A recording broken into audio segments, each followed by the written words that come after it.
Did you ever think you would make it? I feel I'm supposed to take sweet victory. I know this life meant for me. Adam, what's your point? The future looks bright. My handshake is better than anything I ever saw. It's right here. You are a one-on-one? My son's right about I it. don't think I've ever said this before.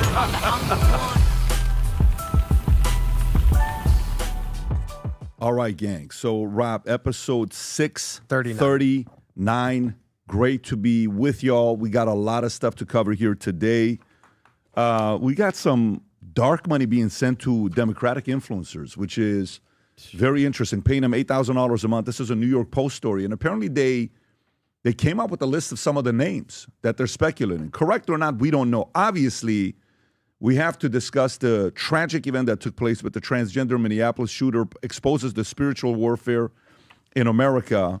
We got many, many stories with that one, many videos and things to react to with that one. Gavin Newsom, on another interview, I think every time he goes and does these interviews, it's almost like he's pleading for people to feel sorry for him. I can't tell you how many times people send me Trump 2028 hats. They send me 2 more the other day. Do you realize, like a troll, when they see that, that's like an opening? It's like, thank you. I know how to upset this guy. I wouldn't be surprised if he gets 1,000 of them sent to him the next couple weeks. Not something to do. He Let's says, send him a Future Look Bright hat. You know what he did the other day? He said, you know how tough it is when somebody calls you Newscum? The next day, that Newscum was trending on X. Stop talking about it. You're bringing the attention to it. But he's definitely out there campaigning to be the president. Beverly Hills Unified School District board members vote to fly Israel flags inside their schools. Federal Reserve Governor Lisa Cook sues Trump. Tom's got a lot of things to say about that. Trump looks terrible. Why won't the press ask him what's wrong? A lot of people are talking about his hand, health, videos going around saying he's not doing well. Trump's approval rating up 5 points. Vanity Fair staff, ready for this, folks? Threatens to walk out the mother effing door if Melania Trump is on the cover. Can you imagine that? You're working there. They're thinking about putting Melania Trump, the first lady, on the cover. I'm going to walk out if you put her on that magazine. In a heartbeat. I'm not only going to put her on the cover, I'm going to put her on the back, in the middle, on posters in the office, next to that girl's desk to say, you don't make the decisions here, buddy. We're going to make that on the cover of it. And it would improve the quality of the magazine if all those people left. Yeah. Trump's D.C. takeover caused violence, ready for this, to plummet 45%. Dem mayor admits as residents, biz owners say, we feel much more safe. Shocking poll shows how many Americans really back Trump's military takeover of top crime-ridden cities. I got a poll. I got a stat I want to share with you guys that I shared, I think, yesterday. I don't know when it was.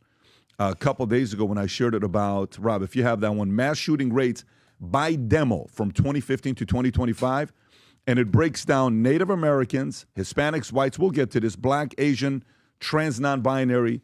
Wait till you see some of these stats here. Again, I said we got some things for Newsom. We got a lot of stuff there. U.S. tariffs on India hit 50% as Donald Trump and Modi ties sour. Modi ignoring Trump's call after tariff crisis. That's interesting. Annunciation Catholic school shooting in Minneapolis. What we know about the suspect. Of course, we got a lot of things to talk there. Iran, after the shock of war, Iranians yearning for change. They want a revolution, something to change with a new person taking over. I wonder who that's going to be. That's going to go out there and do the work for that to become a reality. Maybe someone's going to be able to go out there and make some noise, but we'll see. Russia warning as Vladimir Putin close to first nuclear bomb test in 35 years. You think maybe he's sending a message to a guy right next to him that's a good dancer? Maybe. Who knows? And by the way, Russia's at a point right now where this story is a very interesting story. New York Post. They're at a point right now in Russia that they're recruiting the last chance for soldiers with HIV and STDs, with promises of free health care if they fight against Ukraine. I mean, some of these things, it's just, you're not going to be able to fix some of the things that these guys are dealing with, but it is what it is. Maybe the way they're going to scare them, they're going to be like, I'm going to spread this on you. I'm going to do something to you. I don't know. Jeez. I don't know the strategy behind it, but I'm sure they're thinking about some strategies. U.S. economy surges past expectations as spending investment soar. The economy expanded 3.3% in Q2, with growth even stronger than initially thought, and jobless claims edged down to 229. And last Wednesday, we didn't cover the Lil Nas X stories. So we definitely have to go to that for Vinny to share what happened there. And we're excited about that story. I know it's a lot of exciting clips. You know, when he's walking around in his white thong or whatever you want to call it. With his boots, white boots. And then, you know, something happened, which I appreciate. I think we need more of this that I don't think we do enough. I think this is what's missing in American politics, that we just need to get down to business. Mexico senators fight during session over speaking rights. It's awesome. When you see it, please share this with a local senator of yours and get a little bit tougher. You know, can kind of, we need some more eyeballs when senators get together. And these guys actually kept going, fighting, guys shooting, you know, pushing the camera guy down, the sound guy, like Kevin James when he's holding it. It's like, dude, I'm not even doing anything. That guy gets pushed to the ground and he's standing over him. You got to, it's great highlights. And you know how 4 weeks ago we went to LA for the Jubilee thing, the Jubilee, Rob, I don't know if you have that clip from Jubilee. I want to show you because they just told us. We didn't even know when it was going to come out. But it's coming out this Sunday. I hung out with 20 of my best friends in the world. And I have to tell you, I enjoyed it. And the first one, she just went after me hard. Listen to this one. Go ahead. United States of Patrick Bet David. This is the United States of America. Would you take money from a capitalist to help you go see specialists? I mean, yeah, sure, why not? But would you also be open to seeing somebody else I choose as a psychologist that may... No. You're not. No. I know. When you're offering people here jobs, right? You're saying that. They would have to pay you money to get that. So in reality, you're trying to convince them to pay you money to be part of your claims company. of defaming. Be very careful defaming when you don't know the facts. My first claim is incentive is the engine of capitalism. Remove it and the system fails. My next claim is capitalism has lifted more people out of poverty than any other system. My next claim is if all the money in the world were divided equally, it would return to the same pockets within 5 years. My final claim is the US is more socialist than capitalist today. If you hate the system, you're anti-socialist. I'm Patrick Bet-David. I'm an entrepreneur and founder of PBD Podcast. Today, I'm surrounded by 20 anti-capitalists. There you go. All right. It's going to be awesome. I was Sunday, it comes out. I don't know what time, but apparently Sunday is going to come out. I'm so disconnected from it that I myself want to see it to see what happened because some of these guys were screaming, upset. You know, one guy was there. He was Adam's favorite. She was very so. Yeah. He was there, and we spoke. Yeah. But the reality of it was awesome. Okay, it was awesome. Handful of them were educated, you know, telling history, and it was actually very, very good exercise. I enjoyed it, and I'm looking forward to doing many of these. So Sunday, sometime this will come out. And aside from that, guys, remember this: moving forward on Connect, on the Circle, all the notes we have. It's free. You can go download the Circle, follow the stories with us. All you have to do is go to download Connect, go to the Circle, PBD Podcast Circle, look for it. Any of these QR codes will take you there. Join free. If you want to be able to communicate with others, pay your $10 a month. I think whatever the next rate is, and then the next rate will give you more access, videos, all that other stuff. And especially last week when we posted a video with Tom doing the push, benching 135 pounds, absolutely crushed Monster. it. Killed it, Tom. It was You're the new mayor real. now. And I got so much hate telling me I was doing half bench presses. So I have to go and do it again. And I'm going to pause, and I'm going to do this, and I'm going to pause. And what I'm probably going to do after today is I'm going to do that with a pause to see how many I'll do, but it'll be only on the Circle. Do a story. I'm going to do a pause. I'll be like, how you doing? And then boom. But also, you do the whole leg up, like this whole deal. This is Well, they're saying I'm not going straight enough, and I like being challenged. So maybe if I do straight arms, I can only do 3 of them, 4 of them. But we'll test it out. I think you can still do your thing. Okay. All right. So let's get into the story. First story I want to get into is the tragic event that took place in Minneapolis. Okay. Annunciation Catholic school shooting in Minneapolis. What we know about the suspect. Rob, is this a video you got on it, or is this something I'm reading? I do. I have some video. Let me just read this to you, and then I'll come to you, Rob. So the suspected shooter of Annunciation Catholic School in Minneapolis, identified by law enforcement sources as Robert or Robin Westman, Jake Tapper likes to call him Robin, opened fire during a morning mass in Wednesday, killing 2 children and injuring 17 others, including 14 children with 2 in critical condition. According to police reports, court records indicate that in 2019, a juvenile named Robert Westman, whose mother, Mary Grace Westman, was the parish secretary at Annunciation until her 2021 retirement legally changed their name to Robin, with the mother stating minor child identifies as female and wants her name to reflect that identification. Police described the attacker as a male dressed in black, carrying a black rifle, who committed suicide after the shooting, with Minneapolis Police Department stating there's no active threat to the community at this time, and shooter is contained. The suspect's relationship to the school remains unknown, and is unconfirmed whether Westman had any connection to school students or staff, though disturbing YouTube videos, since deleted and unverified by authorities, posted under the name Robin Westman, showed handwritten notebook, pages and weapon with messages painted on them. Go ahead, Rob.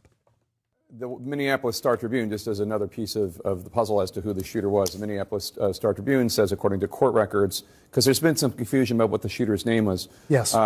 Robin Westman's mother applied to change her child's name in 2019. It was, at one point, Robert Paul Westman. Correct. But since she identifies as a female and wants her name to reflect that identification, was underage. That's what it's they now still Robin doing that. Westman. You're still doing that, and you're wondering why. Rob, can you pull up that data? And then I'm going to go to a couple of you guys. Tom, I'm going to come to you first. Can you pull up that stat? Check this out, folks. Weird. So this is data showing mass shooting rates by demo from 2015 to 2025. Look at the one to the left.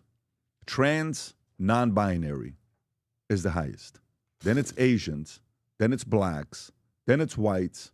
Then it's Hispanics. Like Hispanics, this is not their, anything they do. Then it's Native Americans, not at all. But why is that? Why are we not paying attention more to data to see what's going on here? You think we could prevent maybe some of these things have happened in the future? You know how many parents are concerned nowadays? I'm at a game the other day with another parent, and this parent who's got his daughter there, 13-year-old daughter, tall, she's coming talking to us. There's a couple thousand people there.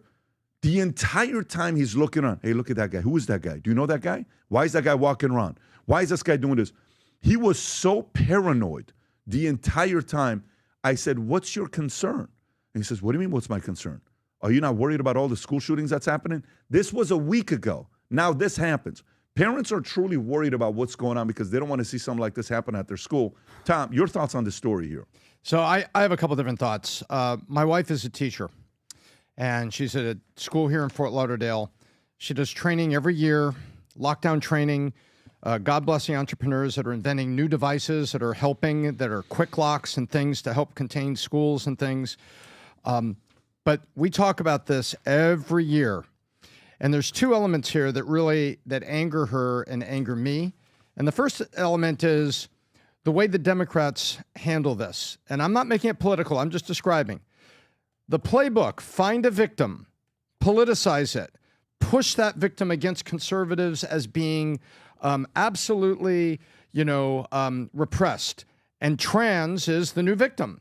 Protect trans, politicize trans, push them against conservatives. Conservatives are trying to repress the trans.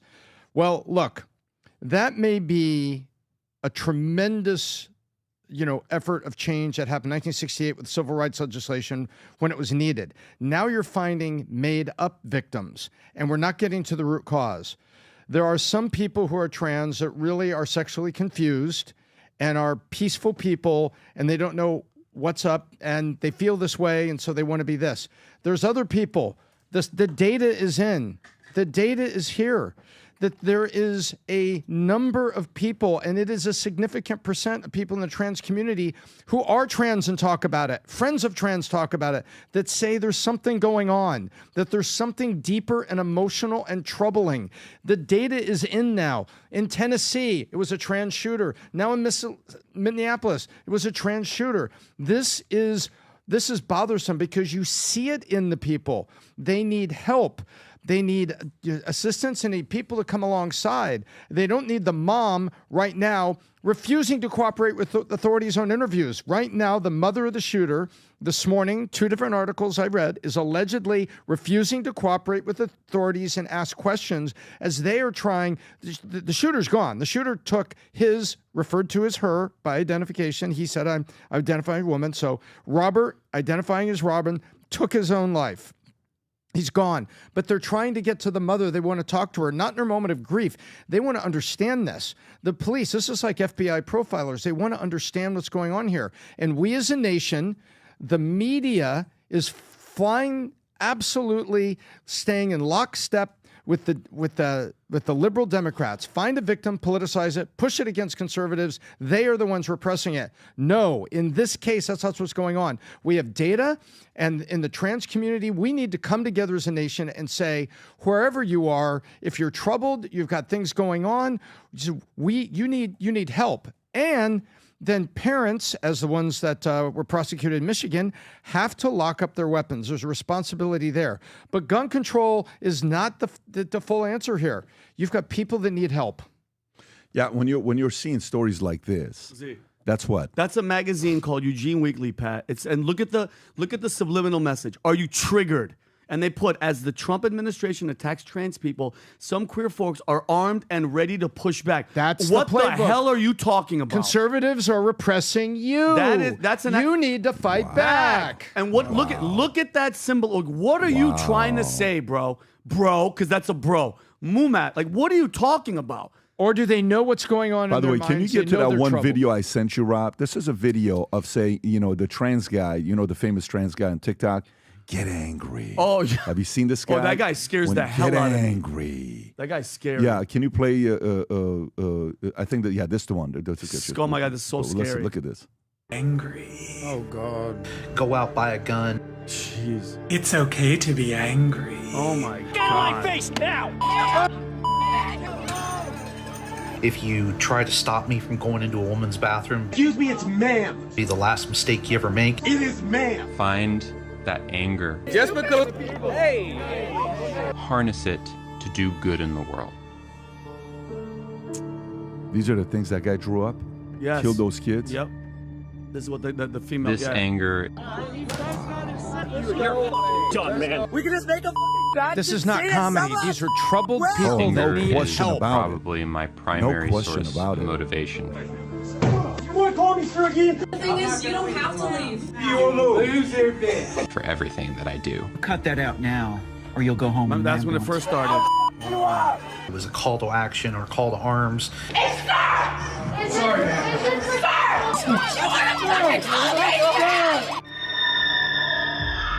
Don't be afraid to show your anger. Oh my God. What is that? Let me tell you, it's deeper and it's also spiritual, folks. No one wants to talk about it. There is a spiritual side to this, that these people in their confusion, in their gender dysphoria, are also, you don't tell me that that is normal, rational people. There is a spiritual side to this, and people who understand it know I'm speaking the truth. And I'm going to ask Bob, Pat, remember, and I've told Pat and the crew 3 times during his 11-minute video, and I had to watch it for context. Can you, before I get into this, Pat, if you don't mind, this is just the beginning of the video. Guys, tell me. That's him? This is his voice at the beginning. He has a Walter White photo from Breaking Bad.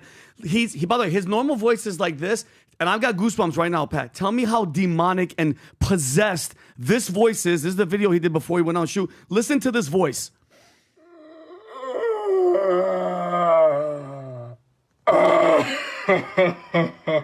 That's him. That's him. And then the video starts in his house, okay? And there's 3 different instances, Rob, that we don't have to show right now.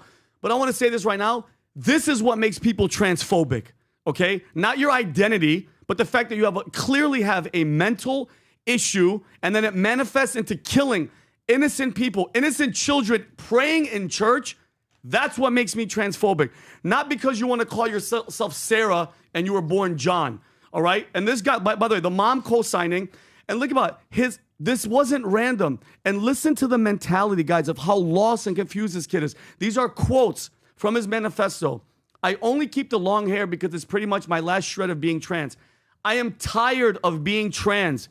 I wish I never brainwashed myself. I regret being trans. I wish I was a girl, and I just know I cannot achieve that body with the technology we have today, and I can't afford it. Okay, this wasn't some happy or fulfilled person, all right? It was eating him alive by confusion, illness, and despair. And when you have a system, Pat, when the world is telling him, hey, it's okay, live your truth. You want to chop off your genitalia? Go and do it. Hey, kids, is this what you want? Do it. And this is a pattern. All right, Minnesota, this guy, trans. Republican Party firebombing, gender fluid. Nashville shooter, trans. Colorado Tesla arsonist, trans. Colorado shooter, non-binary. Aberdeen shooter, trans. Denver shooter, trans. Iowa shooter, gender, trans, fluid. AMC, the guy that was stabbing, trans. Okay, and we know, and this is the one thing that got me and Rob were talking about this. Is it weird to anybody else? The moment this happens, within 1 hour, we know who he is, his history, his family, his school, the videos. But when a guy, Thomas Crooks, who's kind of in the same... Stay here. No, I am. He shoots the president, Tom. We don't know nothing about that guy, and we still don't. I'm definitely staying here. And then you hear the guy's voice, and you know what? I thought about this.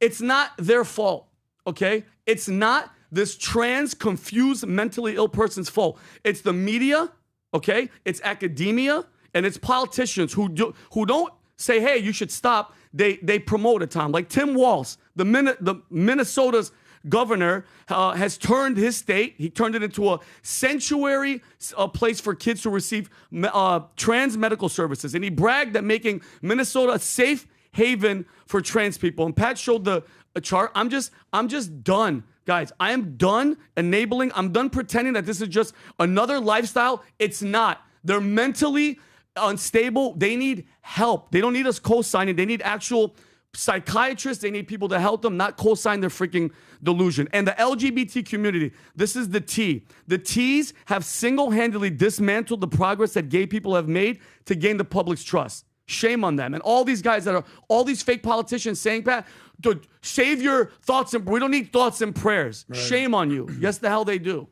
Adam. No, you're absolutely right, Vinny. Vinny's absolutely right. So is Tom about the lack of God in society. So there's three types of genders, and I think it's fair to say this. There's men, there's female, and then there's the mentally ill. And I think if we can't identify the fact that a lot of these shooters are trans and are dealing with massive, massive mental problems, what are we talking about here? You know, step number one is admit you have a problem. Here's something that we've talked about. I think Bill Maher made this famous about how every generation is becoming more and more LGBT friendly or identifying as that. And I got to be honest with you, we talk about every single topic here. Nobody's scared of the L's, the G's, the B's. We're focused squarely on the T's. What is going on here? So all these shooters happen to be T. We saw that previous stat. I don't know if you could show that again, Rob, just for the audience. Something's going on here with the T's. How can we not address this? So I broke it down to three. There it is right there. I broke it down to three major reasons why these school shooters happen. And I would love to get your guys' input. Number one, there's just massive, massive hate and grievance and resentment and revenge and V for vendetta. I think we can all agree upon that. Number two is social isolation. They're isolated. A lot of it is sexual frustration. They don't know what's going on. They're young. They're 18. They don't know how to, this outlet. And I'm assuming a lot of them haven't had sexual outlets to deal with any of this. The last one is the biggest problem, I think, going on with all young people.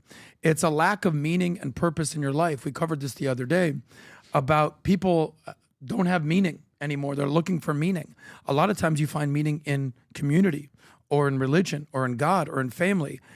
COVID basically exacerbated this problem. But what happens is, you know, a lot of these kids, the average age of a school shooter is, guess what age? 18. So they're high school seniors on average, and they're filled with rage and resentment, and they lack meaning and purpose, and they write a manifesto, right? Yep. We talked about this. And what I've uncovered is this following thing. They'd rather be dead and infamous rather than alive and irrelevant. And that's a shocking statement because all of them basically trace their inspiration to Columbine. Remember when that happened? I believe in 1999. So a lot of these people copycat Columbine, and this is the only way that they're going to find infamy and fame. And I don't think we should talk about their names ever because you're giving them their shine when they deserve none of it. But it doesn't help when the mother you're 17, Pat, and the mother's like, you know what? Change your name. Do this. Your governor and all these people are making it. It's your fault. Vinny, great point. They made this person. I've talked about parents being held accountable. They should go to jail for a mass shooting, and people thought it was crazy a few years ago. Remember this? Yeah, this is ridiculous. And then in Michigan, they actually threw parents, I think, in jail for a shooting. Trans protecting parents, their weapons. That's exactly trans right. parents, when they commit something like this, there's evidence. All right, so hold on. What? You're on these medicine. Rob, what did All right. RFK say? Yeah. This is RFK, I believe, yesterday, where he talks about the amount of SSRIs connected Exactly. to school shootings. Go for it. I certainly consider mass shootings a health crisis, and we are Yes. doing for the first time real studies to find out what the etiology of that is. And we're looking for the first time at psychiatric drugs. You know, these kind of mass shooting, people have had guns in this country forever. When I was a kid, we had shooting clubs at our school. People, kids, my classmates, and other people would bring a .22 rifle with their guns to school and park it in the parking lot. Nobody was shooting. So there's never been a time in America, in the history of humanity, and people walked into a crowd, into a church or a movie theater or a school or a crowd of strangers and just started randomly shooting. It's happening in our country. It's not happening around the world. And there are many other countries that have comparable levels of guns that we have in this country. We had comparable levels in the 40s, 50s, and 60s, and people weren't doing that. Something changed, and it dramatically changed human behavior. And one of the culprits we need to examine is whether the fact that we are the most over-medicated nation in the world, and that a lot of those are psychiatric drugs that have black box warnings on them that warn of suicidal and homicidal ideation. So we are doing those studies right now for the first time, and we will have an answer. And by the way, you know what else he said? They're about to release as well, the link to autism. Did you see that? What they're about to release? They're about to release the report. If you go on X and just type in RFK autism, they're about to release what they figured out is the link to. That's the one right there. Go ahead, Rob, from the beginning, if you could. Bobby, autism, if I could, I don't want to go too long because we have a lot of people, but the autism is such a tremendous horror show, what's happening in our country and some other countries, but mostly our country. How are you doing on that? We are doing very well. We will have announcements as promised in September. We're finding certain interventions now that are clearly, almost certainly causing autism. And we're going to be able to address those in September. It's such a big day. I'm looking forward to that day because there's something wrong when you see the kind of numbers that you have today versus 20 years ago. That's right. And those numbers, what are those numbers, Bob? In 1970, the biggest epidemiological study in history was done in Wisconsin. They looked at 900,000 children, and they were looking for autism. They knew what it looked like, and they were very, very precise about it, and they found an incident rate of 0.7, in other words, less than 1 per every 10,000 children. Today, our most recent numbers are 1 in every 31 kids. It's probably actually much worse than that because California, which has the best collection system, is reporting 1 out of every 19 children, American children, has autism, 1 in every 12.5 boys. So it's gone from less than 1 in 10,000 in 1970 to 1 in 12.5 boys. Think of those numbers. 45 years. So there has to be something artificially causing this, meaning a drug or something. And I know you're looking very strongly at different things, and I hope you can come out with that as soon as possible. So 1 in 10,000. It's great that a guy like that is in there investigating this. I just hope there's no games, no cover-up, no nothing. Just tell us what happened. Because, you know, one of the biggest things that we learned from the last time, the transgender typically linked to medication, what they're taking, what they're on. You have to find out if there's a pattern there. The entire time while I'm sitting here, all I'm typing is, what's the pattern amongst all the transgender shooters? What do we know about the pattern? Family and upbringing patterns. Troubled childhoods are common. Many shooters come from broken families, divorce, or unstable home environments. Exposure to domestic violence or absent fathers is disproportionately reported. There is a pattern that is taking place. If you keep pitching women power and all this other stuff, you know, we are equals and we're this and we're that and we're this, guess what you're going to do? You're going to continue having broken families. Women are going to be like, I don't need a man. There was a video the other day. They went to, it was Russia, I think it was. And they're walking around asking women, hey, do you see yourself equal as man? Would you want to? No, I don't want to do his job. I just want to be his wife. Do you see yourself as equal? No, I don't want to be a man. I want him to do it. I just want to be, I can't do what he does. And it was such a constant, and you've seen these clips from back in the days where they're interviewing people. Is the man the leader of the household? Yes, he is the leader of the household, not me.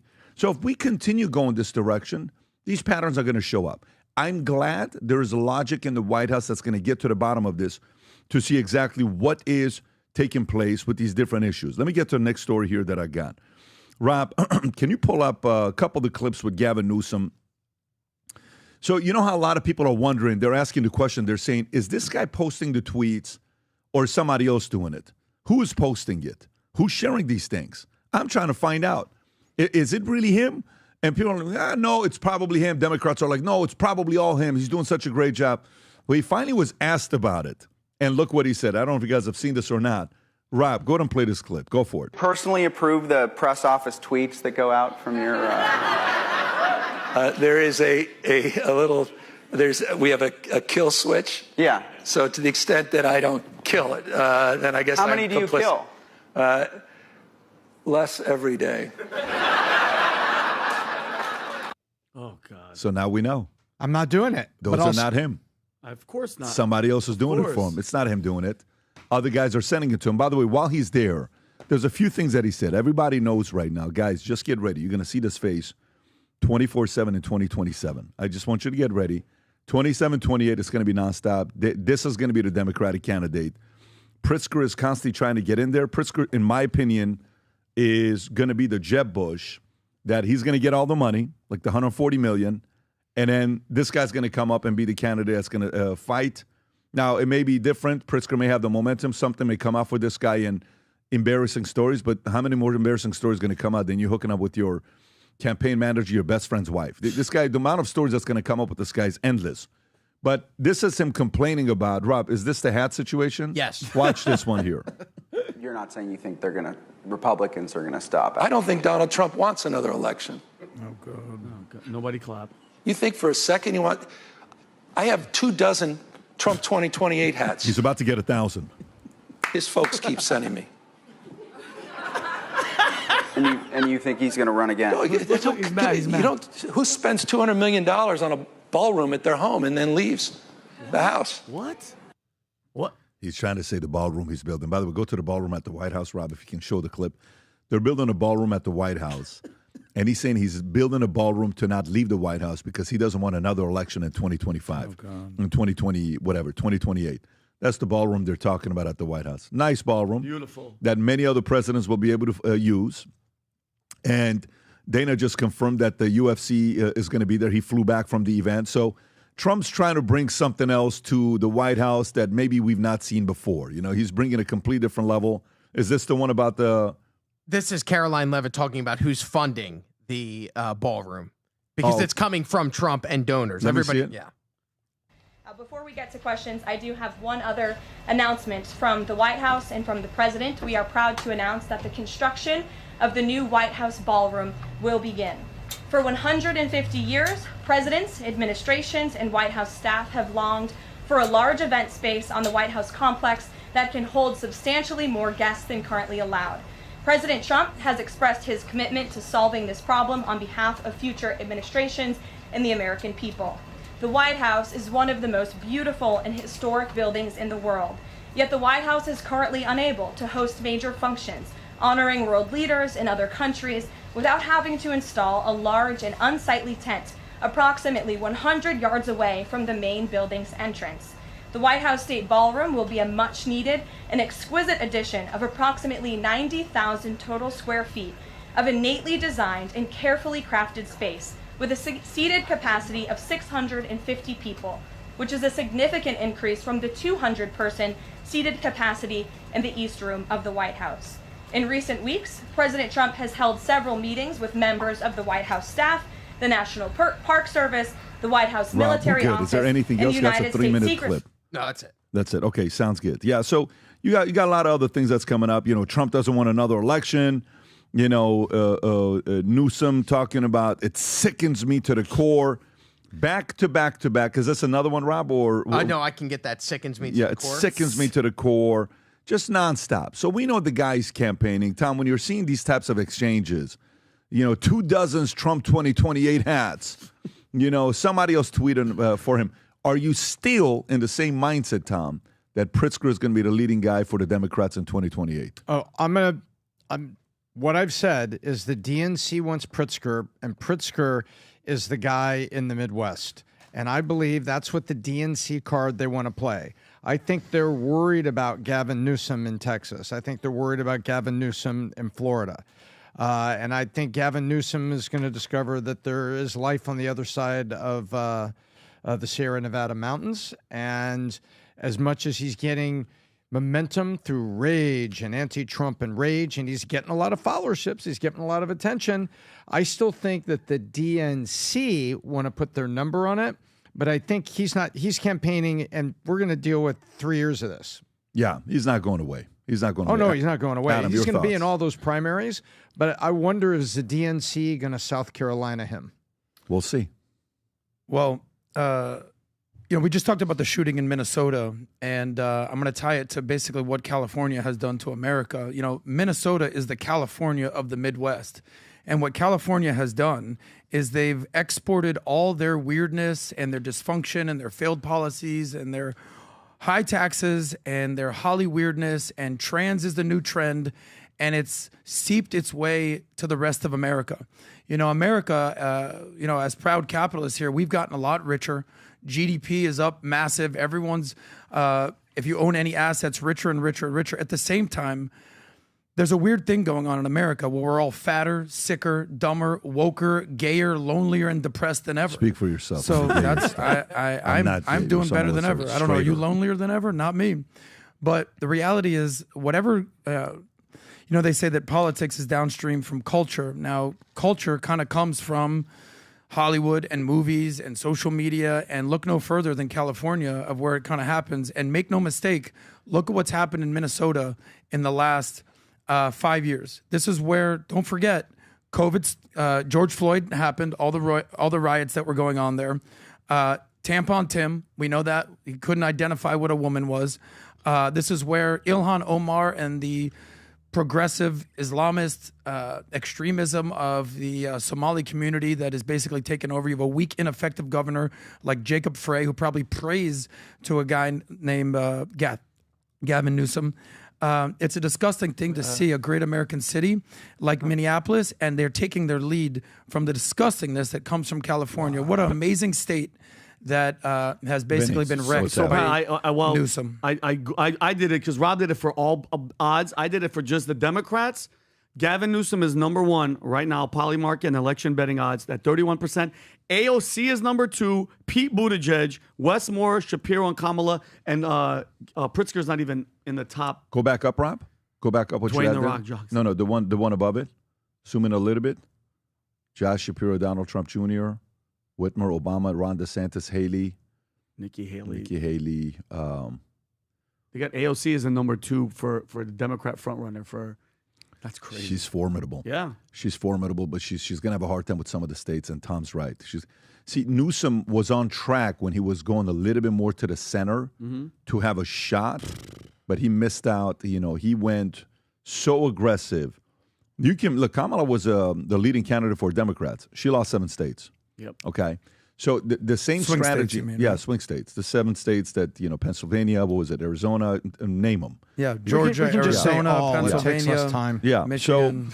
So the point when you're going through something like this, and so Democrats are trying to find ways to find a Rogan, all that other stuff. A story comes out from Taylor Lorenz, Dark Money Group, paying pro-Democrats, influencers up to $8,000 a month, New York Post.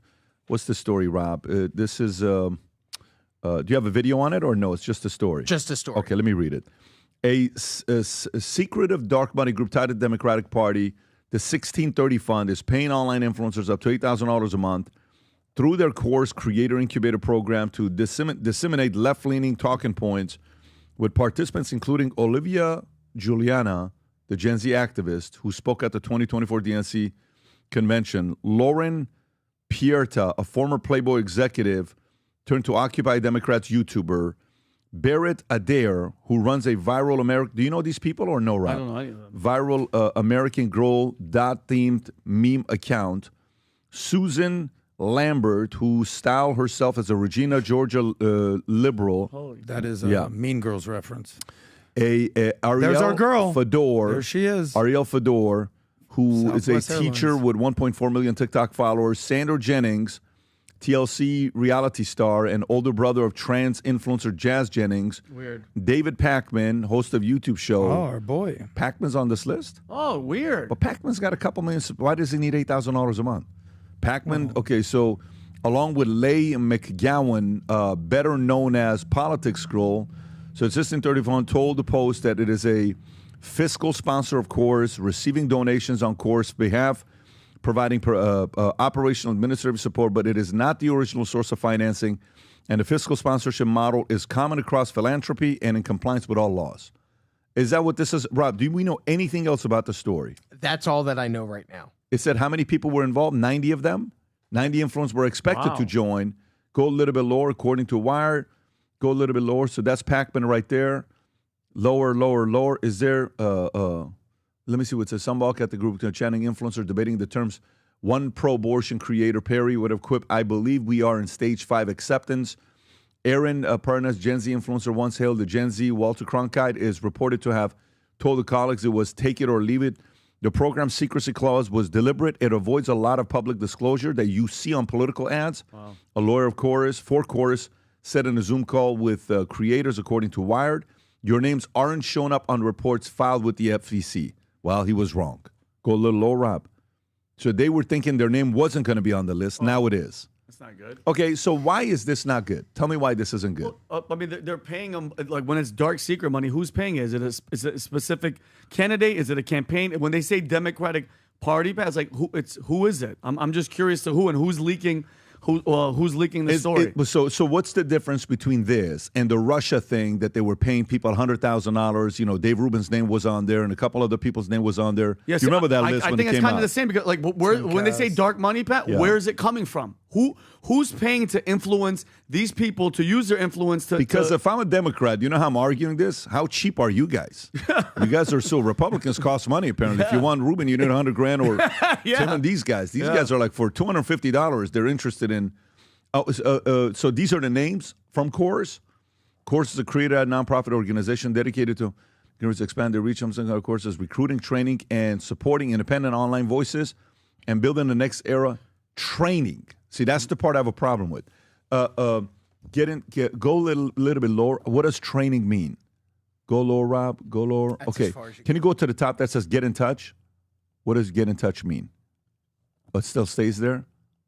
Nothing newer? Okay, then go to the other one that says join Chorus. Apply now. Go a little bit lower, see if there's anything else. Okay, let's see the FAQs. What are the benefits of joining Chorus, please? Let's do an ad for it. Guys, if you want to join, I'm just going to happen. Chorus Incubator Program is vibrant, pro-democracy learning community for participants receive a monthly stipend.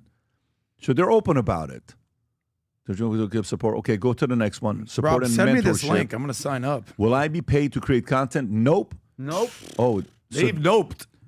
Yeah, I don't like that. I don't like that. Chorus is a creator-led, nonpartisan nonprofit for a really different model. But we don't pay creators to produce content. Keep We reading. just give you space to learn more about how to communicate. Please note that we do ask incubators to submit one piece of content for growth analysis.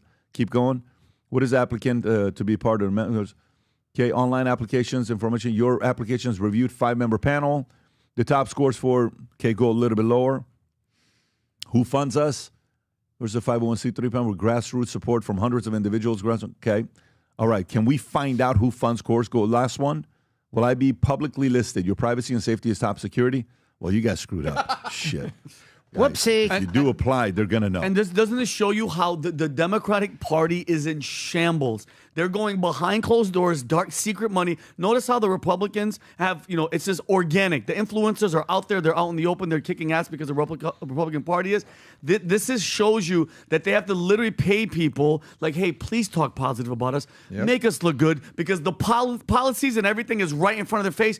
We need you to kind of slowly build it. And that's where they're at, Tom. They're in bad shape. It's very, very simple. Chorus coordinates consistent messages among these influencers. Yeah. Anti-conservative, whatever you want to call it, they coordinate those messages. The chorus sings together. Wow. The chorus stays in tune. Wow. Their branding is got a reason behind it. The 1630 Fund is sending money to chorus. We like what you're doing. Here's some bucks. And then they get a monthly stipend. To do what? What is the monthly stipend? To do what? Oh, no, we don't pay you to make content. Nope, No, we give you a yeah. stipend. And then 1630 says, we invest in organizations that provide operational support to other groups. So chorus. So 1630 says, Vinny, I'm going to give you money for operational support. Yeah, what does that entail? What operate? Keep those liberal voices operating. Yeah, And exactly. keep them singing the same tune. Yes, sir. That's it. Yes, there sir. it is. I have nothing more to say. That's what's going on here. So they are, and by the way, it's the same thing that we were concerned about when we would show all the news media. Do they all get a notice in the morning from somewhere? Remember those clip assimilators Yes. that would put together, and you find out the news media was saying the same thing the same way on the evening news all across USA. Gosh, where did they all get the playbook? Yeah. This is just a playbook for influencers. Rob, can you go back and ask ChatGPT the following question? Ask the question of who funds chorus dark money? Okay, there you go. So let's see this. Primary funder 1630 Fund. Okay, so the 1630 Fund, prominent liberal dark money nonprofit that operates fiscal chorus, collects and administers donations. 1630 Fund has dispersed up to $8,000 a month to about 90. Okay, we read that. Larger network and known backers. Larger networks and known backers are Arbella Advisors, Washington D.C.-based philanthropic consulting and minister 1630 Fund. Arbella manages a network of politically oriented nonprofits, including New Venture Fund, Hopewell Fund, Windward Fund, North Fund, and others. Okay, known financial contributors are Hans-Jörg Wyss, a Swiss billionaire who has donated $245 million. Interesting. Okay, so we got to come back and see who he is. Rob, can we actually go to see who that guy is? Hans-Jörg Wyss? Pierre Oudemar is co-founder of eBay. Who is Hans-Jörg Wyss? So a Swiss billionaire. He's a Swiss billionaire entrepreneur. Why does he have interest in politics? That's what I'm trying to find out. So he launched pledging $1 billion towards 30% of Earth's land and water. Okay, so he's a climate change guy. Go a little bit lower. Major contributor to Democratic and Progressive caucuses. Got it. Wisdom online Chelsea. Okay. Horizon burn. Okay. So go back. Can you ask the question? What's his relationship with George Soros? What's his relationship with George Soros? Let's see what it says. Zoom in a little bit. There's no personal relationship. However, they do operate in overlapping spheres. Both have major philanthropic donors, U.S., Wyss Foundation. Okay, 1630 Fund. All right, go back. George Soros through Open Society, similar funds. Okay, go back to the ChatGPT to continue reading it. Other disclosed, Nick Honor, American Federation of Journalists, and Mike Bloomberg. Okay, $45 million. Major of its funding, $8.5 million. These are the anonymous ones. When was it founded? 2009. Left-leaning Pierre organizations. Omidyar, yes. He's the founder of eBay and the grandson of a general in the Imperial Iranian Army. Really? Who served under Pahlavi. Wow. Okay, keep going a little bit Now more. he's liberal, grandson, liberal. So, yeah, I mean, so what they're trying to do is what? Just to give you talking points to say, can you talk about these points and be favoring what we're talking about? Is that kind of what they're doing? It's all about, right. Social media is about trend. Trend is momentum. Momentum is reach. Yep. All they're trying to do is put together, I shouldn't say all they're trying to do, is they're given a bunch of money, dark money. The dark money comes from all these people that don't want to be listed. Whoops, there's a list. And then 1630 gives that money over to Chorus. Chorus makes sure everybody is singing the same tune. And today, the word of the day today is authoritarian Trump gun control. Go. Adam. Yeah, great point. Well, this is why people want to get big money out of politics. I mean, this all traces back to the big decision in 2010, I believe it was, which was Citizens United, and it happened under, I don't know if it was under George Bush or it was under Obama, right around that time frame when It was they a were John taking Roberts over. decision Okay, that John opened Roberts up decision. unlimited corporate giving. Exactly. And we all remember when Chris Cuomo, shout out to you, buddy, basically called out the big money, dark money donors, whatever you want to call it, at the DNC. And this was following Bernie on stage, like, we got to get the billionaires out of elections. We got to get the money out of this. The billionaires. Please welcome to the stage your next speaker, billionaire Governor J.B. Pritzker. Hey, how you guys doing? So if you want to see cognitive dissonance, look no further than the Democratic Party. But here's Chris Cuomo basically calling out essentially what we're talking about. How long is this clip, Rob? 1 minute, 58 seconds. Okay. Greg, look at the ring of sweets, okay? This is not unique to Democrats. There is a game of money. When people talk about uniparty, we are strangled by the money reality in our politics. Those sweets start at 500 grand. Damn. You think there's like a teacher group up in there? Yeah. You think it's like the Cub Scouts Up of in Columbia there? County, South Carolina, that's up in those boxes? Some of them are lobbies and good things. The media boxes, you think they're free? Why do you think I'm on the floor? News Nation is not a broke company. Nexstar is a massive organization. We are corporate media. We don't have one of those boxes because that's the game. You pay to play. Those boxes are filled with the same people that they say they're going to regulate.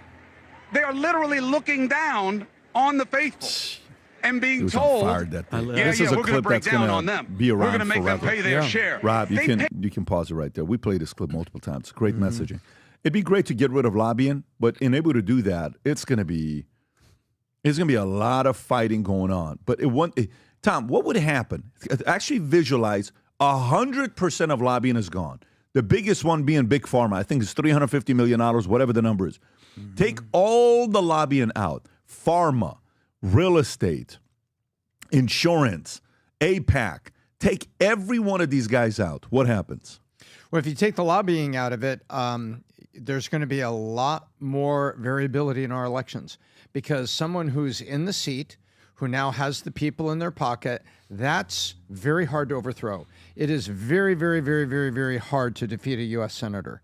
Go look at the number of incumbent senators, absent some terrible scandal, that get I shouldn't say overthrown, that sounds revolutionary, that are defeated. The most powerful word in American election lexicon is incumbent, because incumbent means there are people that you are serving that want you to stay there, and the industries have the lobbying behind it. Pat, if that wasn't there and those lobbies were there, then it would be much easier for people with new ideas and new focuses to run against, especially in the perpetual 2-year race, because it's every 2 years for congressmen, every 2 years. Without that incumbent label, without all the lobbying money that they get, they would now be raising money from grassroots, people like you and me, or unions could give directly, but you wouldn't have the active lobbying groups. Remember, there was one of the biggest white-collar crimes in Washington was, what was his name? Jack. He always wore the little black bowler hat, and he was a paid lobbyist. Help me out, Rob. You know what I'm talking about? And he ultimately, no, we'll find him. He used to wear that dark black jacket all the way down and the hat. But anyway, there's an example. Sounds pretty shady is what you're saying. It was criminal lobbying that was going on, where the lobbying was going beyond. And so without the lobbying, Pat, elections would normalize quite a bit. And you would also have the following happen. Laws that get passed would have more scrutiny, because the lobbyists, if you go look at it, what % of laws that are sponsored by a congressman are actually written by lobbyists? That's him right there. That's a jacket right there. That's him. Yeah, it was him. And he was bad guy in the he was movies. the OG badass of lobbying until he got busted. Pat, it and reminds busted me of a hard. picture that you showed about some So there's the scary guy two in a things, movie. Pat. Elections would be easier for new people with ideas, and laws would no longer be written by lobbyists and then just say, okay, Patrick, we got you elected. Here's the thing. Put the bill through. And the lobbyists are writing the bills. Dirty secret. Who could get rid of them and who doesn't want to get rid of them? We need a Buford Pusser type character. Would Trump get rid of them? I would hope. I would hope He's that never he talked about it, though. He could be our Buford Pusser, because let me tell you, all of corporate America wants the lobbyists because it makes their lives more stable, because you don't have regulation coming and going. Corporate America wants it, especially energy and pharmaceutical. They want it.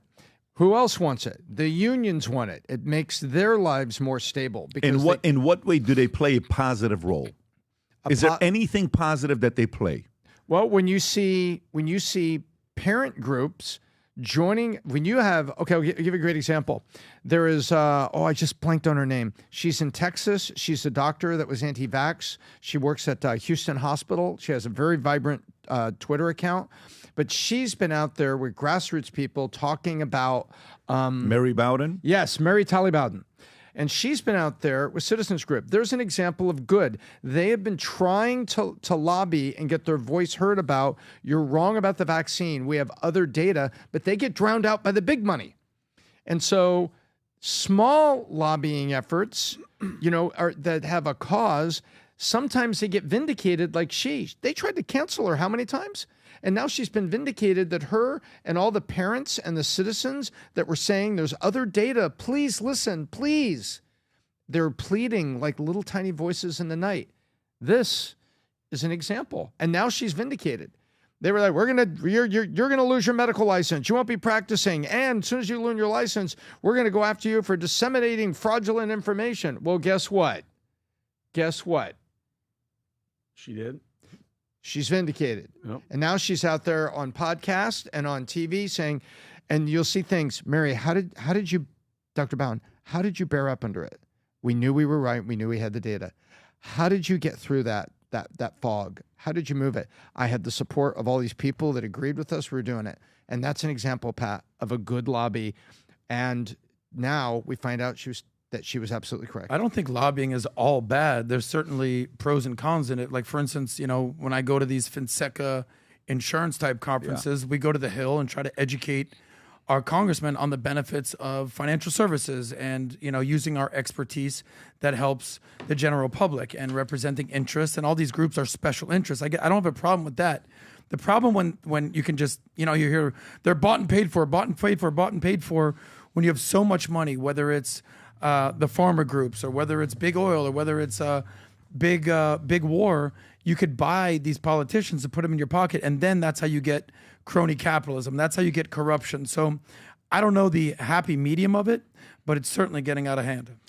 Rob, I think maybe the solution is the following, and Mexicans have figured it out. Because I think for us, like we got to graduate this way we're going, and maybe we just got to go back to the old school way of politics. Duels? Okay? I mean, you just watch this one here. They're having a friendly conversation. Look what happens. This is what Mexico senators fight during session over speaking rights. Go ahead, Rob. No me toque, no me toque. Oye, ¿tú tienes un problema? Sí. ¿Tú quieres pelear? Okay, vámonos, amigo. Oh, yeah. Oh, that's a good one. Oh, yeah, John. Look, here comes the Watch this guy get shoved. Boom. He didn't do anything. Oh, Mike. Get out of here. Camera. He has a little geek. camera. Look, Pat, he's standing over him. You're right. Look, put your camera. Look at him. He's like, stay down. Oye, mi gente. Ya tú sabes. Dude, this is awesome. This guy's like the gangster of Mexico. Yo, what's up, me and you, homie?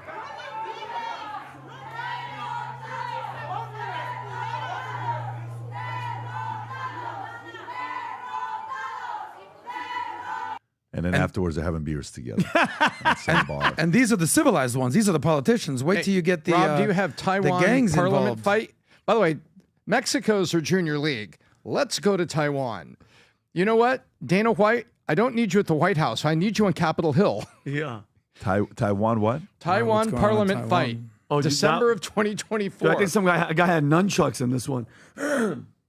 Look at this. They're stacking the furniture. And that's there a girl. He's making a tackle. No way. That's a chick. That's not real. Look at and look at the chairs are upside down. There is no way that's real. No. Are there videos or no? Yes, there are. Go to media. That's it. That's it. Look, he took the notes. He's got the legislation. He's headed to the goal line. He could go all the way. This is in Taiwan? Yeah, this is Taiwan. This is Taiwan Parliament in December 2024. They ended up stacking the furniture They stacked the furniture up to keep others from getting in here. Here she goes. What were they fighting about? Probably not wanting to be taken Look over at by that, China. yeah. They're throwing water. Uh-oh. Uh-oh. Hey. Don't. Oh. Here come the chairs. Yeah. Get them. That's great. Well, now I'm hungry. You can pause it, Rob. So I think we can say that our congressmen they have it under control. and congresswomen are wimps. I think it's hilarious. Yeah. Well, So maybe that's also lobbying makes you weak. Can you imagine Chuck Schumer, like not even Chuck Schumer, like Jerry Nadler fighting like what's that old guy? Who's the old? Who's the that's oldest Jerry reporter? Chuck Nadler. Grassley. But you thought he crapped in his pants once. What would happen here? Yeah, oh my God. I actually I totally approve of what they're doing over there in what is it, Mexican Congress right now? I paid for it. Because the old vigilante justice that you see what's going on in the cartels. We talked about like the most dangerous cities in the Western Hemisphere. I think 7 out of the top 10 were in Mexico. You know, my buddy Adrian just got back from Durango, Mexico, and I was like, "How was it?" He's like, "Oh, it was amazing." I go, "What's the corruption like? Or you fear for your life?" "No, it's safe. It's safe." I go, "You sure?" Because all I hear is, you know, politicians end up dead and all the craziness going on. He goes, no. They worked it out like a couple months ago. Yeah. No more kidnapping of innocent people. I think they're working on it. I was like, oh, that's like a new thing. No more kidnapping innocent people. He goes, yeah. It was pretty safe. I was waiting for President Trump. I'm Donald Trump, and I approve of this fight. Killed it, Tom. All right. Okay, so let's go to the next story here. Next story is Donald Trump looks terrible. Why won't the press ask him what's wrong? Okay, and Adam wants to talk about this story, so Adam, I'm coming to you first. Okay. Donald Trump looks lousy. He has unexplained bruises on his hands. His ankles are swollen. He's walking oddly. He keeps mixing up names or using the wrong word during press availabilities. The question about what's legitimate in diagnosing presidents and afar has become more than just an academic exercise. And given they endure world's most demanding job, the debate has also been fueled about age. Social media has no such complications about speculation. The last few weeks have been considerable focus on Trump's ill health with his hands. Rob, is this what? She's been asked the question about his health? So this is last month because President Trump's hand was seen bruised last month, and Caroline Leavitt was asked about that, and here's what she said about his health. Recent photos of the president have shown minor bruising on the back of his hand. This is consistent with minor soft tissue irritation from frequent handshaking and the use of aspirin, which is taken as part of a standard cardiovascular prevention regimen. This is a well-known and benign side effect of aspirin therapy. And the president remains in excellent health, which I think all of you witness on a daily basis here. So the president wanted me to share that note with all of you. I'm happy to take further questions on it. Gotta love it. You know, where Baloney says, I hate my press. And the president's like, nah, I do this every day. And by the way, do you remember how many times Biden took questions during the 4 years he was in? Do we actually know the stats? How many times did President Biden allow press to ask him questions, okay, live during his term? Do we know that? It has to be a handful. It's not a big number. By the way, who knows who's going to be coming out with these numbers? They're probably going to give bigger numbers than what it really is. Approximately 36 times amongst 7 most recent presidential presidents. I'm running again. Wow. What's the number? 36, but look at how many Trump had, Obama, and Reagan had. Trump had 468. Obama did 570 in his 8 years. Reagan did 262. Biden did 33. Just so you know that. 33 is what Biden did, okay?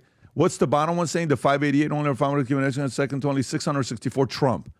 Okay, so yeah, this guy's not out there. And what Trump is doing is he's completely out there talking to everybody.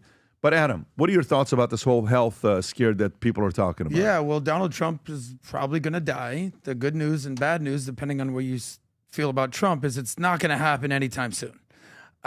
He's going to live at least to age 90. Now, where am I coming up with this? 2 different reasons. My expertise is literally in longevity and longevity markets and life expectancy.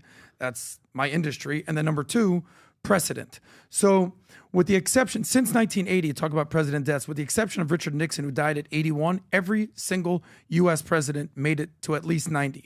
Reagan was 93. Ford was 93 as well. Bush Sr., 94. Jimmy Carter, your favorite president, Pat, made it to 100.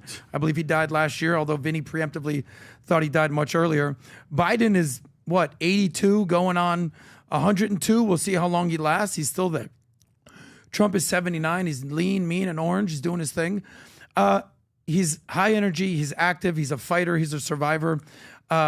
Based on my indications, based on whatever health issues we know, get used to seeing Donald Trump in the Oval Office. Whether he runs in 2028, I think is a farce. But Donald Trump, for all the betting people out there, will make it through his final term in office, and then he'll have a sunset parade. I mean, but in regard to this, Tom, sorry, not to cut you off, Tom. I mean, aspirin, what she's talking about is, baby aspirin for your blood.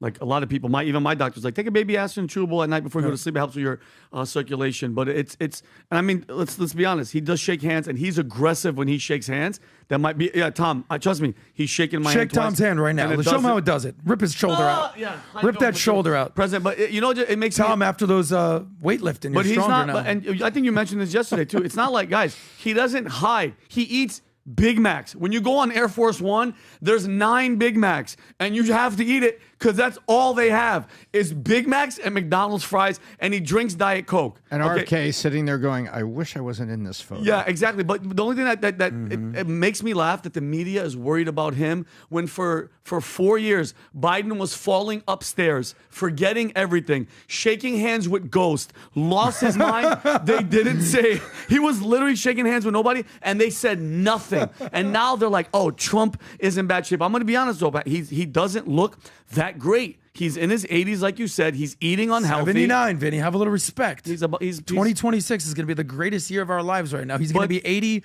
A country's going to turn 250. I wish he could we're be all healthier. Be McDonald's. I want him to live as long as he can. You're not going to change somebody at that age, and you're going to be like this. Put the Big Mac down. It's not going to happen. Hey, I think we've got a lot of octogenarians in Congress and the Senate. And I think what we just went through with Biden, where now we find out Pat. He was That's really, honestly, I don't know if you were looking for me. incapacitated in some way. That's that tassel. That's terrible. And since he was incapacitated and went through all this, I think it's a fair question by the media. The media sits there and looks, hey, the prior president, now we know, some of us covered it up. Okay, maybe shouldn't have done that, not going to admit it. But it's a fair question we need to ask. How is the health of our leader with so much to do on a world stage? Doing just fine. I don't want to hear it. And it would appear that there may be some stuff going on with a 70-something-year-old president, but 79. Other than that, he's in good health. Patrick. And moving forward, and it's not the visible things that we saw previously. And it's not Mitch McConnell basically having, like Mike, I don't know what you call it, but he would freeze up. If someone, Adam and I have been around a lot of older relatives and stuff. If we had an older relative freeze up at a dinner the way McConnell did, wouldn't we start going through? No, I'd reelect him. No. You and I would go through the stroke checklist, try to get him to say something, try to do these things. Remember, McConnell freezes up. Multiple and so times. you would get concerned for a family member and say, "Hang on, let's go through the stroke checklist. Let's call 911." And so it's a fair question by the media, but it looks like Trump's in good health, all things considered. Well, I want to get Patrick's perspective on this because you said something the other day. It's not about lifespan; it's about health span. Unpack that a little bit. Yeah, we just met with a guy who was one of our neighbors, brilliant guy, doctor, cardiologist. He says life is about health span, not lifespan. How long of a healthy life you live. It's not about, you could live up to 90, but the last 20 you were miserable, versus you live 85, but you live a healthy 85. He's golfing out there. You know, he came back from Alaska, gets a couple hours of sleep, gets back on a golf course, knowing he's golfing. So, yes, that hand stuff, you got to look at it, make sure everything is good. What I do know is, with the help of Tom's, a lot of the content he talks about, we have a massive surge in our octogenarian audience that watches the podcast, and we welcome all of you, and it's just an awesome audience. They still buy Future Looks Bright. They still are like, no, I'm still excited about the future. They don't buy green bananas, but they'll buy some Future Look Bright They believe the future looks bright, definitely. All right, let's go to another story of this guy that decided to run the middle of the street, gets arrested. This guy's name is Lil Nas X. Rob, if you want to pull up this clip, I don't even know. I guess we have to show the clip for it to make sense. So this guy is, look, before you watch it, he's in his white Tighty I don't even know whities. what that is. So let me just kind of read it to you. Vinny was like sent emails. Can we please cover this? Twice we did not. So I'm only doing this because Vinny really wants to cover this story because it has a lot to do with the economy and politics. But let me just set it up and then I'll give it to you. Lil Nas X, whose real name is Montero Lamar Hill, was released from jail Monday after posting $75,000 bail following his arrest on Thursday in Studio City, California, where he was seen walking naked down Ventura Avenue, apparently at 4 o'clock in the morning, leading to a confrontation where police used a taser to subdue him.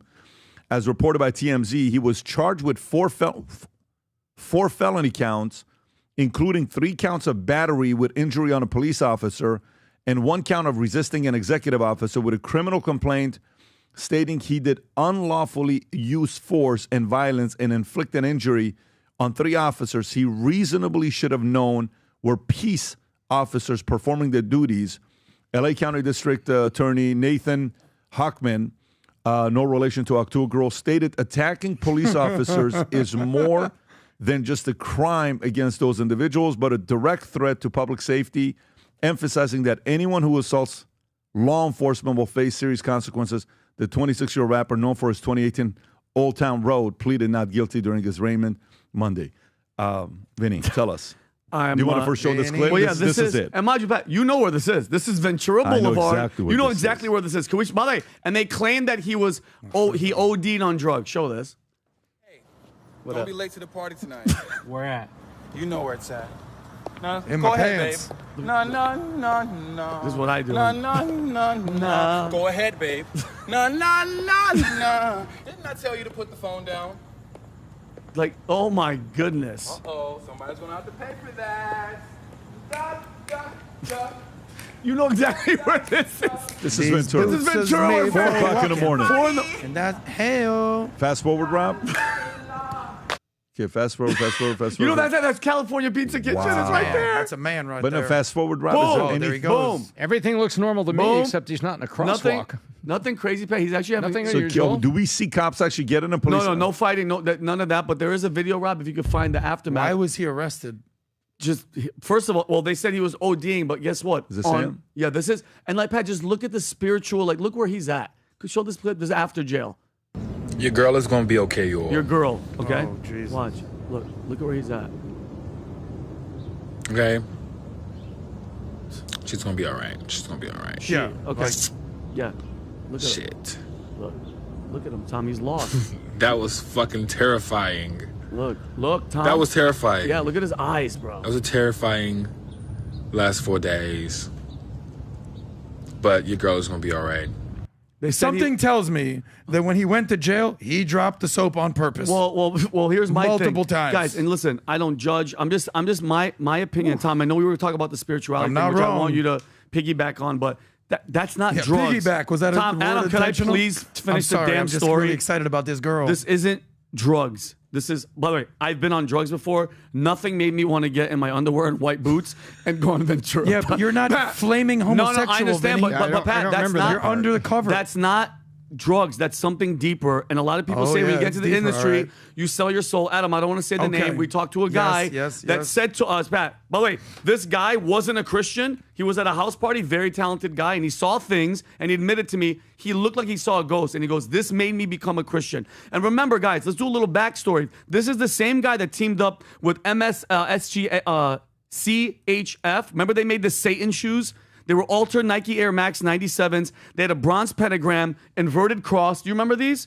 Yeah. Red accents. And guess what? They only made 666 pairs, 666 pairs. Well, remember, this was They got fact check this. They got sued. Nike had nothing to do with this. Oh, yeah. Nike had nothing to do with this. They sued. They took it down, and they forced. And by the way, they had a drop of human blood in it. Okay, and at the same time, he released that music video, Montero, which he pole danced from hell, gave the devil a lap dance, snapped his neck, and then took his throne. And I know I mentioned this earlier in the week when we're talking about the fight, the battle. It's not flesh and blood. This is Ephesians, Pat. But Galatians 6:7 says, do not be deceived. God is not to be mocked. For whatever one sows, one will reap. Okay, and this is what the industry does. They sold us on this. And Luke, what's that? Luke 10:18. Tom, could you read it? What does it say?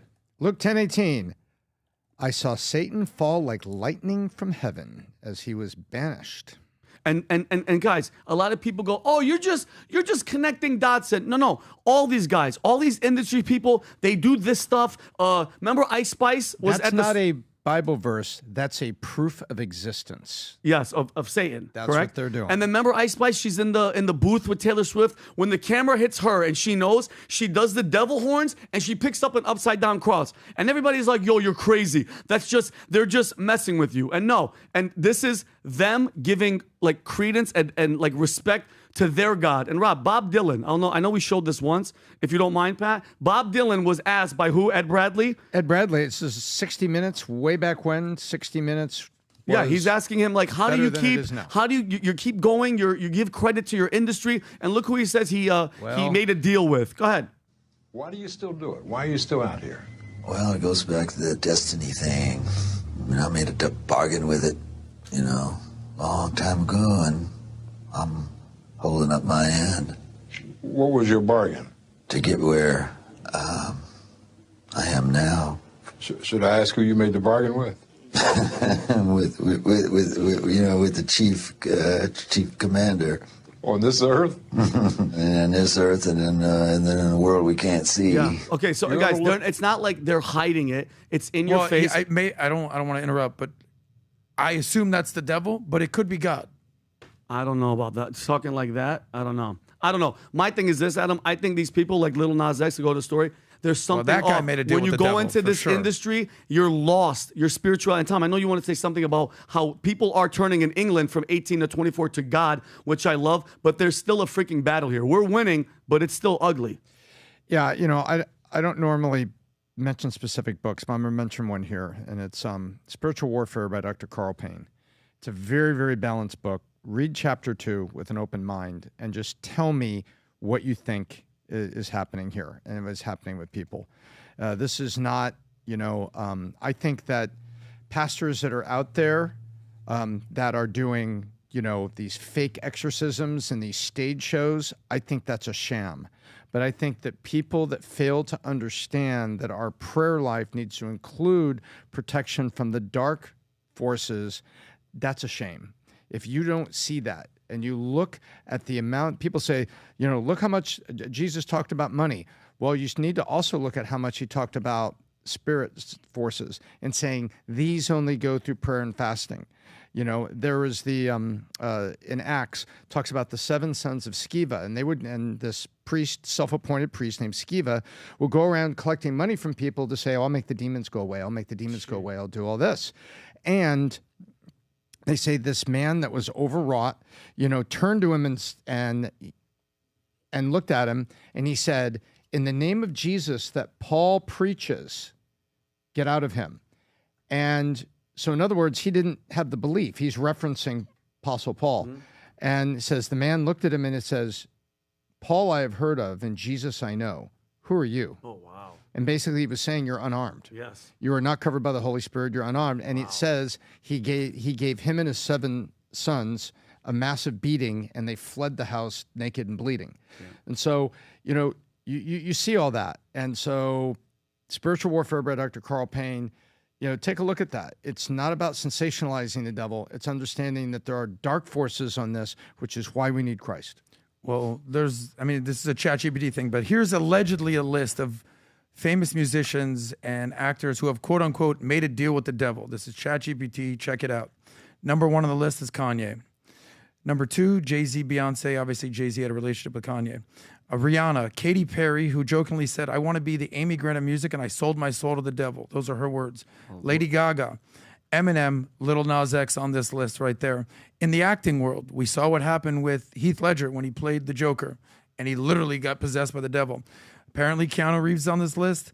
Madonna, Doja Cat, we've seen what she's done in her music, and she's a song about the devil. But, when they said there's smoke, there's fire, we've seen multiple stories of people who have had fame and have kind of gotten out of it and said, you don't want to see what's going on in this occult house back here, and they get out of it. But some people, fame over being a decent person is a higher priority.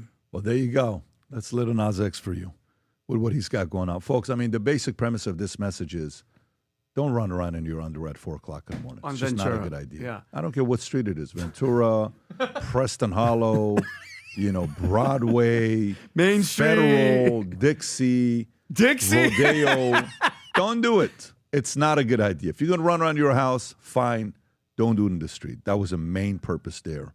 Don't tell us we didn't give you a good tip today of watching the show. Life-changing. All right. Next story. Russia warning as Vladimir Putin close to first nuclear bomb test in 35 years. Nuclear bomb test. Why is he testing a nuclear bomb? Who wants to see that he's testing a nuclear bomb? Is this message to his neighbor leader that's a great dancer, great shaker? Who is he trying to show this to, that they're doing this with? So let me read it to you.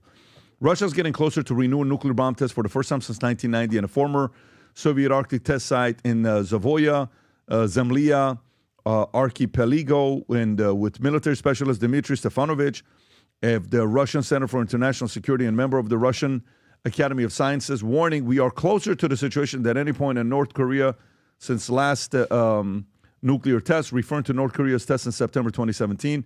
The director of the facility confirmed readiness, stating the test site is ready to resume full-scale testing activities. It is fully ready. The laboratory and testing facilities are ready. The personnel are ready. If the order is given, we will begin testing at the moment. Russian politician, including Lieutenant General Andrei Grolov, who posted from the side, there's a lot of fascinating stuff I could say about the test site, but sadly I cannot. The only thing I can say is we're fully combat ready. So what are they saying?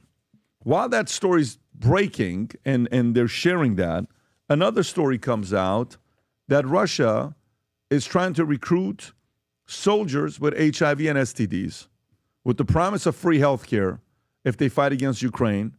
So he's actively recruiting people, civilians with HIV, hepatitis, syphilis, and other diseases in occupied regions of Donetsk with healthcare access is restricted to Russian passport holders, but using signs at recruitment centers stating this is your last chance to pressure them into enlisting with the promise of life-changing healthcare. So, Tom, when you see something like this with what they're doing, first testing nuclear site, 2 stories about them recruiting anybody and everybody with STDs and HIV, what do you think? You think this is all smoke signal? You think they're all sending messages? Or you think there's any credibility here? No, I've been reading behind the headlines on a lot of stuff on the Ukraine war, and it is a fact that as of about 100 days ago, this became more of a manpower war than a technology war.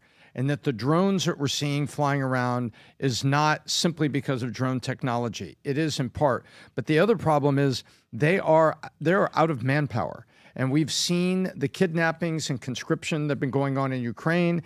And we were also seeing, we also saw some very disturbing behavior of men that were in a gay club that were being pulled out of the gay club in St. Petersburg. I think the audience can help me here, but that was a gay club that was in Russia, and these guys were getting pulled out and forced into draft. And so it is a manpower problem that both sides are facing right now of military age, typical soldier age people. And now we're seeing the next list of this, because this has been going on so long.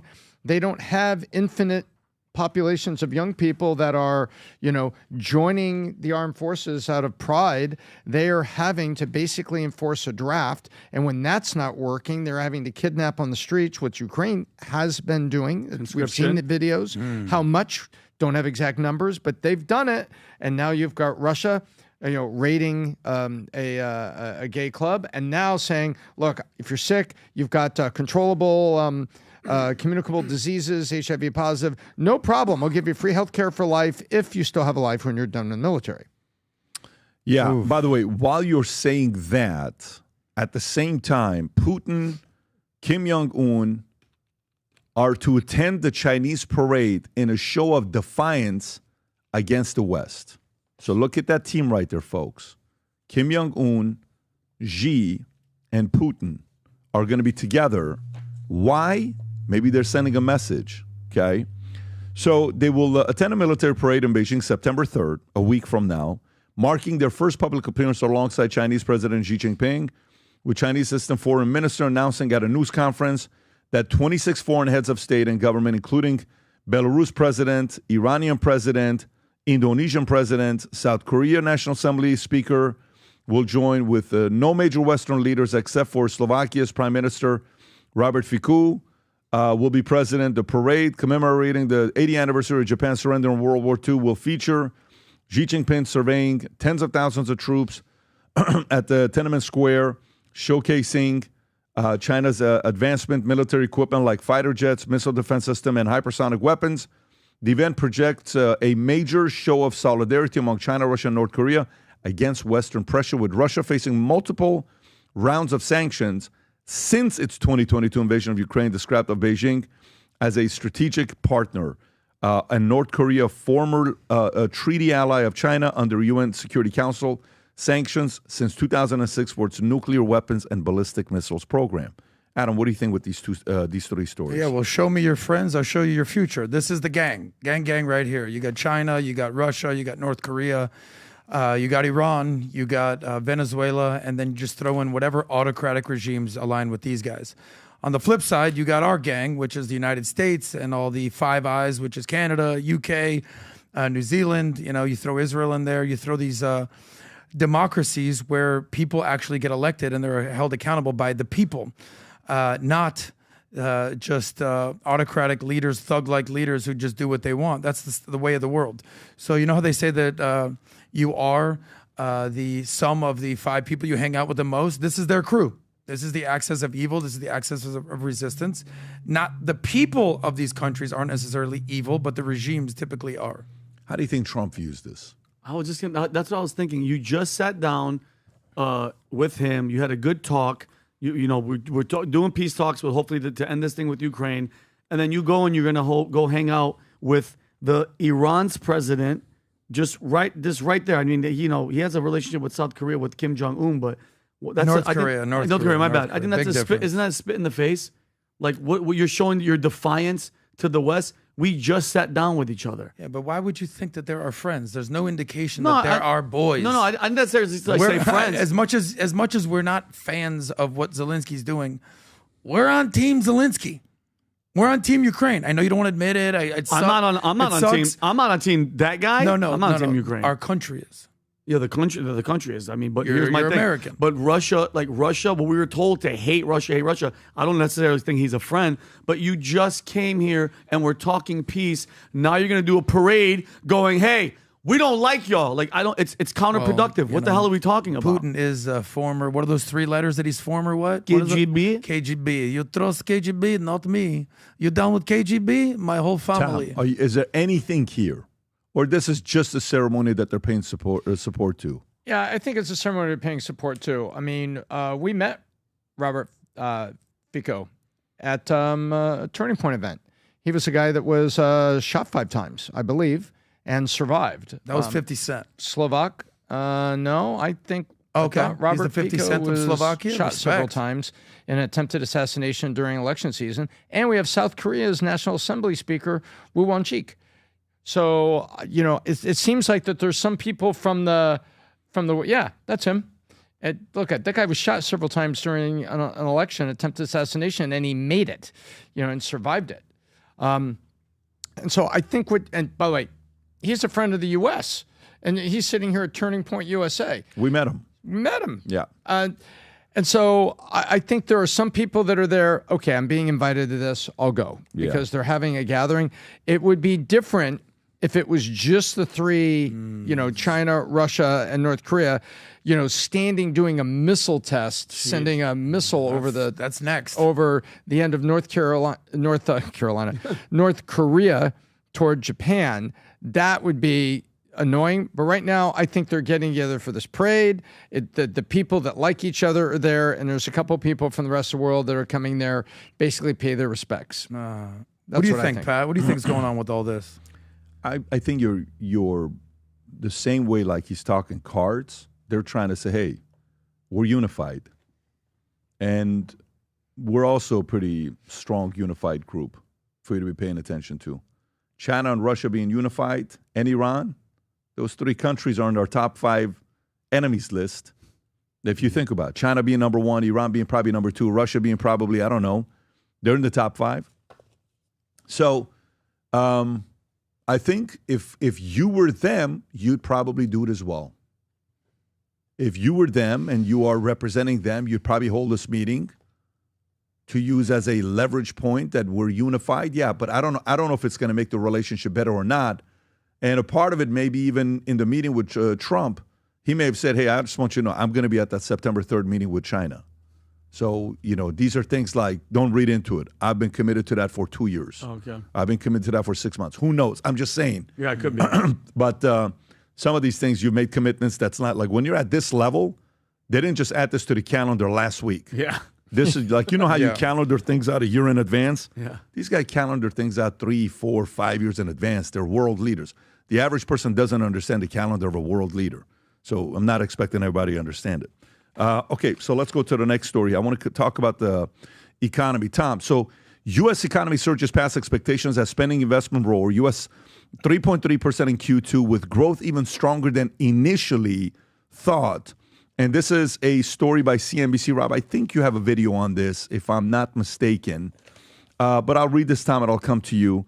The U.S. economy grew at 3.3% in the second quarter, surpassing the Commerce Department's initial 3% estimate and 3.1% Dow Jones consensus forecast, driven by consumer spending rising 1.6% from 1.4% on healthcare, pharmaceuticals, and dining out, with final sales to private domestic purchases, a key Federal Reserve metric, increasing 1.9% compared to the 1.2% estimate. Heather Long, chief economist at Navy Federal Credit Union, stated the good news is consumption came in higher than previously thought. Americans are continuing to spend despite the tariffs and uncertainty, albeit a slower pace than past years, projecting future growth at around 1.5%. Tom, thoughts on this? This is good news. Things are working. Is everything perfect? Is everything perfect in every state? Is energy perfect in California, where they've kind of screwed up their green tariffs and the taxes they have on it? Sure. And then guess what? Stand by for a tall presidential candidate hopeful to be saying things about that, but just remember how bad it is from the taxes in that state. But the overall U.S. economy is growing, but not too fast. If it grows too fast, that can be inflationary. And jobless claims were also down. So the number of people that turned in claims for relief, that was down. So that was good. There's still a lot of things that need to happen. We need the manufacturing that's coming back on shore. We need those facilities to get built so we can get the jobs going there. But overall, this is good. And I'll show you a chart. This will be interesting to you. Okay. It involves numbers, but it's okay. Okay. Thank you, Tom. Don't get a rash. Thank you. I have too late. Give me the Fed St. Louis, the 30-year mortgage rate, and go ahead and make that the beginning of this year. Right over there, that little box, just make it 2024. That's fine. Sorry, which little box? Yeah, right there. Okay. Right there. Make it 2024. Boom. Yeah. Nice. So, yep. So now we see that, guess what? We have just dipped under 6.5% for national mortgage rates for the first time since the blip we had for the election. That little down. I love a lotion. Yeah, I love a lotion. Put the economy in the basket with the lotion. In the basket, Tom. Hang on a second. Yeah, Tom, have another sip of that funny juice. Dropping all these words. No, it's it's my Bailey's and coffee. Octogenarian, a lotion. That's right. So anyway, there is a motion in the ocean. And whoa, Tommy. That's what's right called dynamic growth of the economy. Right around the election, you saw when the interest rates went down because of manipulation and pressure that was put on by the Biden administration. However, we have not been to 6.5% for 2 years. And we have just touched under 6.5%. So in addition to everything we're seeing here in the economy, with the Fed coming out and saying, screw it, all right, I'm going to lower rates on the 17th and 19th of September. I'm going to do it. And he gave that speech.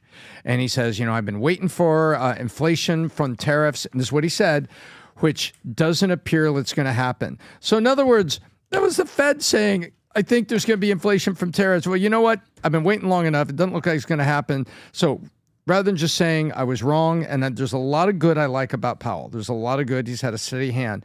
But on this, you'd think he waited. But right now, we've got interest rates coming down a bit, and there's going to be another 1/4 point that comes out of the Fed funds rate that'll influence the 10-year treasuries, which influences our mortgages. So in addition to what we're seeing here, we may get in the fall, Pat, mortgages at, could it get to 5.99 for the best qualified people? Maybe. We will see. But right now, the numbers for the economy look good, but we still need factories brought back and jobs coming here. And we need the interest rates to go down for real, because that also helps the interest we're paying on the U.S. debt. If it's 5.99, I'm moving out of that trailer park right, baby. Quick, baby.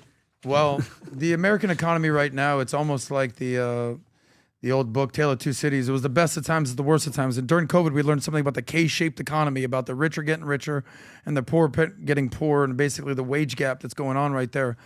There is a big difference in this country between Main Street and Wall Street. Now, if you own assets, you're probably doing pretty good right now.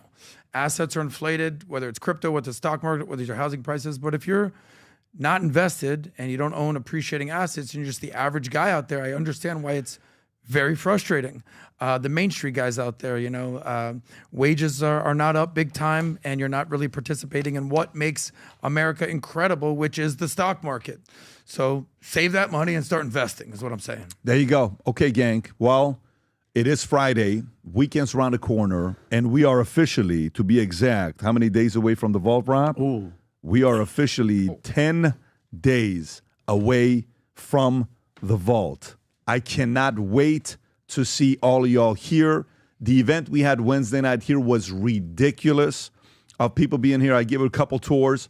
It felt like 120 degrees outside when I'm in the suit walking around with these folks. Great conversations, great moments. We had a $8 million SP3 Ferrari. One of them just sold at an auction a few weeks ago for $25 million, $26 million. I made an offer of $7 million. It was just not No, enough. They said no because it's just, they didn't want to take your money. Me in a car. But we had a great time. Most importantly, so many networking, conversation, strategies. It was fantastic. And Vault Conference, we are 10 days away. Tony Robbins, Martha Stewart, David Falk, myself, 3.5 days, 296-page manual. The event's going to be the title sponsor of the event, Goliath Ventures, founded in 2019. Goliath Ventures is a global private equity firm focused on blockchain and decentralized finance, founded by Chris Delgado. It's built on 3 pillars: technology, opportunity, and community. Core belief: blockchain is the foundation of a generational wealth shift. Their crew will be there. First time when you get there on September 8th. We have 5 hours set up for networking by 10 industries. So if you're wanting to go out there and meet others, whether you want to raise money, whether you want to find partners, whether you want to find out how other podcasters and YouTubers are doing what they're doing to grow their businesses, this is an event you go to where you get strategies and you leave. And not only that, you build great relationships. Don't come by yourself. Come with your spouse. Come with your business partner. Go to thevaultconference.com, Rob. If you can go to the QR code, go to thevaultconference.com. Register for the event.